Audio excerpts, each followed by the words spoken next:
अमेरिकामा यो वर्षको सबैभन्दा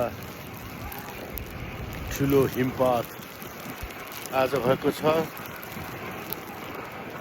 यहाँको समाचार अनुसार यो हिमपात अझै 3-4 दिनसम्म पर्ने जनाएको छ र यहाँको हिमपातले गर्दाखेरि यहाँको जीवन अस्त-व्यस्त बनेको छ र यहाँका सारा पसलहरू, रेस्टुरेन्टहरू र यातायातहरू सबै बन्द भएका छन् र हाम्रो यो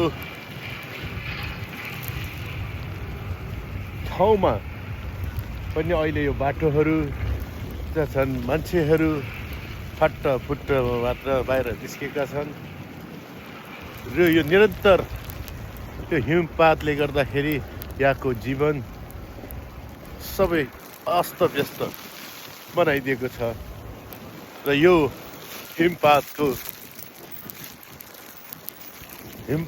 हिमपात आउँदो सोमबारको राति 1 बजेसम्म जारी रहने यहाँ स्थानीय समाचार अनुसार जनाएको छ र यहाँका स्थानीय बासिन्दाहरू अलिअलि हिउँमा रमाउनको निमित्त बाहिर आएका छन् र यसरी खेल्दैछन्। यहाँ हेर्नुहोस्, झन्डै 1 फिटभन्दा बेसी हिमपात भइसकेको छ। यो हिमपात आज बिहान 7 बजेदेखि निरन्तर परिरहेको छ र अमेरिकाको यो अधिकांश